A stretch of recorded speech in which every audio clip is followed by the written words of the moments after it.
നമസ്കാരം. രണഗാഥ വാർത്തകളിലേക്ക് സ്വാഗതം. വർദ്ധിത വീര്യത്തോടെ പോരടിച്ചവരാണ് പി കെ പ്രവീണും ജയന്തി രാജനും. കൂത്തുപറമ്പിൽ ആര് വാഴും ആര് വീഴും?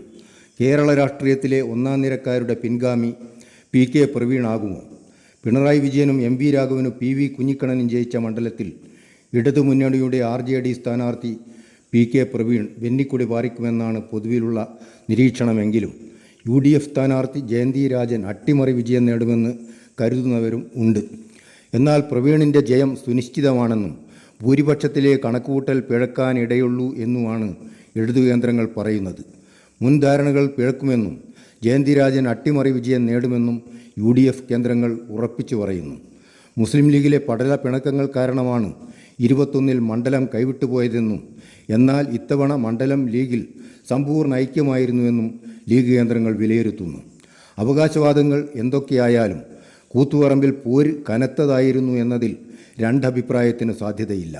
പി കെ പ്രവീണിന് അനുകൂല ഘടകങ്ങൾ ഏറെയുള്ളതാണ് മണ്ഡലം. PR കുറുപ്പിൻ്റെ കൊച്ചുമകനെന്നതും ഏറെ പ്രധാനപ്പെട്ടതാണ്.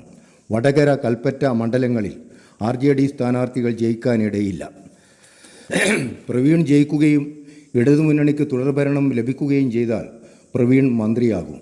ഈയൊരു ധാരണ രൂപപ്പെട്ടതിനാലാണ് RJD മുന്നണി മാറ്റ ചർച്ച ഉപേക്ഷിച്ചത്. UDF ആണ് അധികാരത്തിൽ വരുന്നതെങ്കിൽ മുന്നണി മാറ്റ ചർച്ചകൾ RJDക്കകത്ത് വീണ്ടും അരങ്ങേറാൻ സാധ്യതയുണ്ട്. MP ശ്രേയാംസ് കുമാർ രാജ്യസഭാ മോഹം ഉപേക്ഷിച്ച മട്ടില്ല. കേരള രാഷ്ട്രീയത്തിലെ സൂപ്പർ താരങ്ങൾ പിണറായി വിജയനും എം വി രാഘവനും പി വി കുഞ്ഞിക്കണ്ണനും വിജയശ്രീ ലാളിതരായ മണ്ഡലമാണ് കൂത്തുപറമ്പ്. കേരള പിറവിക്ക് ശേഷം 1957 മണ്ഡലം നിലവിൽ വന്നത്. ആദ്യ തെരഞ്ഞെടുപ്പിൽ PR കുറുപ്പാണ് ജയിച്ചത്. പ്രജാ സോഷ്യലിസ്റ്റ് പാർട്ടി അതായത് PSP ടിക്കറ്റിൽ കന്നി അംഗത്തിനിറങ്ങിയ PR കോൺഗ്രസിലെ പാറപ്പുറം മൊയ്തു ഹാജിയെയാണ് തോൽപ്പിച്ചത്. CPI നേതാവ് PK മാധവനും മത്സരിച്ചിരുന്നു. 60-ലും PR തന്നെയായിരുന്നു കൂത്തുപറമ്പിലെ വിജയി. സംയുക്ത സോഷ്യലിസ്റ്റ് പാർട്ടിയുടെ അതായത് SSPയുടെ സ്ഥാനാർത്ഥി KK അബുവിനെയാണ് PR തോൽപ്പിച്ചത്.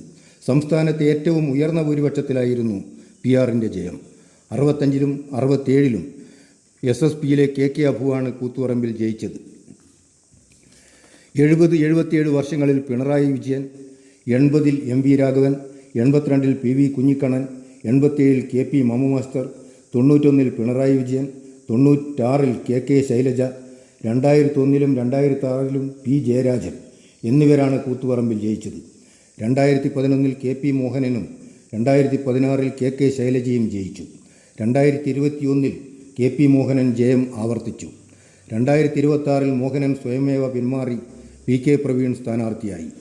മോഹനൻ്റെ പ്രതിച്ഛായ പാടെ തകരുകയും വീണ്ടും മത്സരിച്ചാൽ വലിയ വോട്ടിന് തോൽക്കുമെന്ന തിരിച്ചറിവിൽ RJD മണ്ഡലം നേതൃയോഗത്തിൽ അദ്ദേഹത്തിൻ്റെ പേര് ഒരാൾ പോലും സ്ഥാനാർത്ഥിത്വത്തിന് ശുപാർശ ചെയ്തിരുന്നില്ല. മണ്ഡലം തലത്തിലും കീഴ്ഘടകങ്ങളിലും ഏകകണ്ഠമായി പ്രവീണിൻ്റെ പേര് മാത്രമാണ് ഉയർന്നു വന്നത്. അതോടെ KP മോഹനൻ സ്വയമേവ പിന്മാറേണ്ടി വരികയായിരുന്നു. സർവ്വസമ്മതനാണ് പ്രവീൺ എന്നത് തെരഞ്ഞെടുപ്പ് ഗോതയിൽ അനുകൂല തരംഗത്തിന് വഴിവെക്കുകയും ചെയ്തു. കേരള രാഷ്ട്രീയത്തിലെ പ്രഗത്ഭർ മാറ്റുരച്ച കൂത്തുപറമ്പിൽ പിൻഗാമി RJDയുടെ ജനപ്രിയ യുവമുഖമായ PK പ്രവീൺ ആയിരിക്കുമോ? അതല്ല ജയന്തി രാജൻ ഇടതുമുന്നണിയുടെ കണക്കുകൂട്ടലുകളെയും പ്രതീക്ഷകളെയും ജലരേഖയാക്കുമോ? അനുമാനങ്ങളും നിഗമനങ്ങളും ചോദ്യങ്ങളും എന്തുമാവാം. എന്നാൽ വ്യക്തമായൊരു ഉത്തരം ലഭിക്കാൻ മെയ് 4 വരെ കാത്തിരുന്നേ പറ്റൂ.